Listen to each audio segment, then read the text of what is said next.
जितने आस्था चैनल पर कथा सुन रहे हो, जितने फेसबुक और यूट्यूब पर सुन रहे हो, और जितने इस छत्तीसगढ़ की पावन धरा पर बैठकर सुन रहे हो, बहुत सावधानी से सुनना। पूरे वर्ष में एक दिन मकर संक्रांति, हमारे हिंदू धर्म में ये दिन है। हमारे हिंदू धर्म में जो ये दिन है, अच्छा कई लोग कहते हैं कि सूर्य की उत्तरायण का क्रम है, ये क्रम है, ये पूजन का क्रम है, तिल्ली के लड्डू का क्रम है, लड्डू बना लो तिल्ली का, इसका क्रम है। पर अगर स्कंद पुराण उठाओ तो स्कंद पुराण में अगर मकर संक्रांति के क्रम को यदि पढ़ोगे तो मालूम पड़ेगा कि पूरे वर्ष में एक दिन ऐसा था जिस दिन भगवान शिव और नारायण ये दोनों, इसलिए आज भी हिंदू धर्म में गुड़ के लड्डू तिल्ली के साथ मिलाते हैं। क्यों? उसका कारण कि शंकर और नारायण ये दोनों एक ही दिन एक ही पल गंगा का स्नान करने के लिए एक भगवान शिव। देखिए कितना कितना हमारे हिंदू धर्म में एक एक तिथि का, एक एक बार का एक एक महत्व है, उसको समझिए।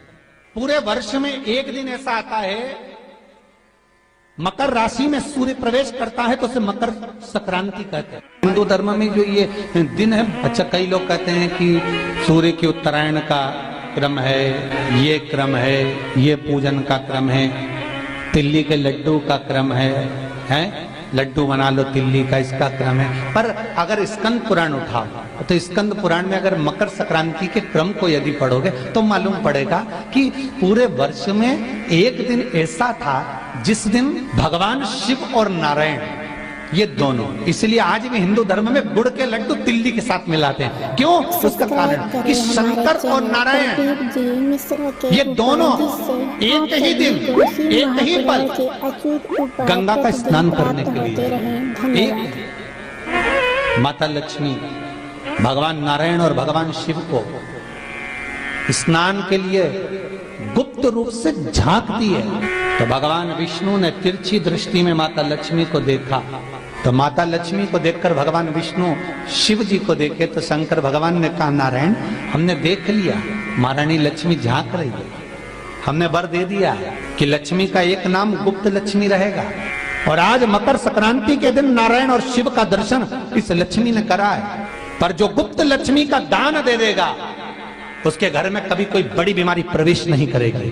कैंसर जैसा रोग, किडनी और लीवर का रोग नहीं हो सकता। आज भी नियम है कि मकर संक्रांति के दिन एक लड्डू बनाया जाता है गुड़ और तिल्ली का, उसमें 1 का सिक्का, 2 का सिक्का या कोई लक्ष्मी उसमें फंसा दी जाती है और लड्डू को पैक कर कर किसी मंदिर में दान दे दिया जाता है। उसको कहते हैं गुप्त लक्ष्मी, जिससे घर में कोई बड़ी बीमारी प्रवेश नहीं हो। वो केवल मकर संक्रांति को ही होता है। आप लोग दान करते हो मकर संक्रांति में? कितनी चीजें दान करते हो? और सुहागन माताओं को देते हो ना? क्या देते हो? कितने देते हो? 14। कौन से पुराण में लिखा है कि 14 चीज देना चाहिए? 14 चीजें दान देना है। किस पुराण में लिखा है? कोई तुमसे पूछ सकता है तो महाराज आप कह सकते हो अग्नि पुराण में वर्णन आता है। देव ऋषि नारद भगवान विष्णु के पास जाकर पूछते हैं, नारायण कृपा करिए। भगवान विष्णु ने पूछा क्या बात है, बोलिए देव ऋषि नारद क्या चाहते हैं? हमें इतना सा बता दो। शिव जी के यहां जाते हैं तो पहले उनके द्वारपाल से पूछना पड़ता है अंदर जाने के लिए। ब्रह्मा जी के यहाँ जाते हैं तो ब्रह्मा जी के द्वारपाल से पूछना पड़ता है। इंद्र के यहाँ जाते हैं तो इंद्र के द्वारपाल से पूछना पड़ता है। हम जितनी भी जगह जाते हैं तो कोई ना कोई द्वारपाल से हमें पूछना पड़ता है अंदर जाने के लिए। भगवान देवऋषि नारद कह रहे हैं, नारायण से कुछ ऐसी कृपा कर दो कि हमें किसी से आज्ञा लेना ही नहीं पड़े। भगवान विष्णु तो उनकी बात को बस थोड़ा सा सुने और अंदर चले गए। नारद जी को लगा हमारा तो कोई जवाब ही नहीं दिया। नारद जी वहीं पर टिक गए, खड़े रहे, नाम जाप करते। विष्णु वापिस आए और देवऋषि नारद से कहा एक काम करो, जब सूर्य मकर में प्रवेश करते हुए उत्तरायण की ओर जावे, उस घड़ी उस पल में देवऋषि नारद तुम 14 बार भगवान के नाम का, शिव नाम का दान दे दीजिए। भगवान नारायण के नाम का, राम नाम का, कृष्ण नाम का दान दे दीजिए। अब देखो यहां पर यह नहीं लिखा कि प्लास्टिक का डब्बा दो। समझ लेना जी जी हो अच्छे से कि लोगों ने दान को कितना भ्रष्ट कर दिया वो बताया जा रहा है। अग्नि पुराण में ये नहीं लिखा कि तुम प्लास्टिक की चाय की चन्नी दो 14, बाल्टी दो 14, या प्लास्टिक का डब्बा दो 14 है। यहां पर यह नहीं लिखा है कुछ भी हो। यहां क्या लिखा अग्नि पुराण में कि मकर संक्रांति के दिन जब सूर्य उत्तरायण भाव में प्रवेश करे, मकर में जावे, उस समय पर देवऋषि नारद तुम्हारे मुख से अगर 14 बार भगवान के नाम का दान 14 जीवों को दे आओगे तो किसी भी देवता के पास जाओगे, तुम्हें परमिशन की जरूरत नहीं पड़ेगी, तुम डायरेक्ट प्रवेश कर जाओगे, डायरेक्ट। अब तुमको अगर वैकुंठ में डायरेक्ट प्रवेश करना हो तो बिना पूछे, तो उसके लिए कहा ही मकर संक्रांति पे दान दो। तो किस चीज का दान देना है हमारा? प्लास्टिक का डब्बा नहीं, बाल्टी नहीं, चन्नी नहीं, किस चीज का दान? तो कहा अगर देवर्षि नारद आप दान दे रहे हो तो 14 नाम का दान दीजिए, 14 जीवों को नाम का दान दे दो, भगवान के नाम का भजन करो। और अगर संसार के लोग दान दे तो किस चीज का? तो के अन्न से बड़ा कोई दान, अन्न से बड़ा कोई दान नहीं। आज भी नियम है कि मकर संक्रांति के दिन एक लड्डू बनाया जाता है गुड़ और तिल्ली का, उसमें 1 का सिक्का, 2 का सिक्का या कोई लक्ष्मी उसमें फंसा दी जाती है और लड्डू को पैक कर कर किसी मंदिर में दान दे दिया जाता है। उसको कहते हैं गुप्त लक्ष्मी।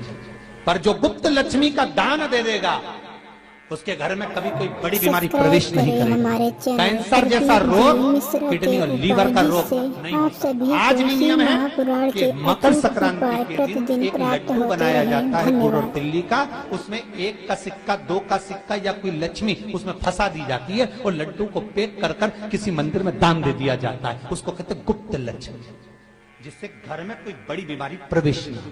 वो केवल मकर संक्रांति को ही होता है। आपको अगर ऐसा महसूस होता है कि किसी ने आपकी दुकान पर बंधन कर दिया, आपका व्यापार बांध दिया, 4 दिन दुकान अच्छी चल रही है और 4 दिन बंद हो रही है, तो महाराज सूर्य का उत्तरायण जो प्रवेश है मकर के अंतर्गत, वो दोपहर में लगभग 2:30 बजे के करीब में आए, 2:30 से 3 के करीब में आया। तो निवेदन करूंगा मैं आपको ऐसा लगता है कि आपका व्यापार 4 दिन अच्छा चल रहा है, फिर गिर रहा है, फिर चल रहा है, फिर नीचे आ रहा है, तो जब मकर राशि के भीतर सूर्य प्रवेश करेगा 2:30 के लगभग में आएगा, शायद दोपहर में 2:30-3 बजे के करीब में प्रवेश करेगा, तो आपको ऐसा लगे या किसी की तबियत थोड़े दिन अच्छी हो रही है, फिर गिर रहा है, फिर अच्छी हो रही है, फिर बेकार हो रही है, फिर अच्छी हो रही है, फिर बेकार हो रही, दवाई खा रहे हो नहीं लग रही, तो आप जब मकर राशि में सूर्य प्रवेश करे, थोड़ी सी काली तिल्ली लेना महाराज जी, उसमें एक बमूल का कांटा लेना, काली तिल, बमूल का कांटा और किसी भी वृक्ष की 5 पत्तियां लेना महाराज। उसको लेकर अपने दुकान में, व्यापार में, या जिसको औषधि ना लग रही हो, जिसका स्वास्थ्य गड़बड़ हो रहा महाराज, उसका स्पर्श कराकर या 21 बार उस पर से उतार कर, और उतारना क्या नाम लेकर है? अवधूतेश्वर महादेव। कौन सा महादेव है? जम के बोलो जरा। अवधूतेश्वर महादेव का नाम लेकर काली तिल्ली, वृक्ष की पत्ती और एक बमूल का कांटा लेकर, और आप दुकान में से उतार लो, चाहे शरीर पर से उतार लो, उसको ले जाकर किसी भी चौराहे पर उसको पटक दीजिए। चौरस्ते पर नहीं डाल सकते तो बहते हुए पानी में डाल दीजिए, बहता हुआ पानी ना मिले तो पीपल के वृक्ष के नीचे डाल दीजिए, पर उसको मकर राशि के प्रविष्ट भाव में ही डालना।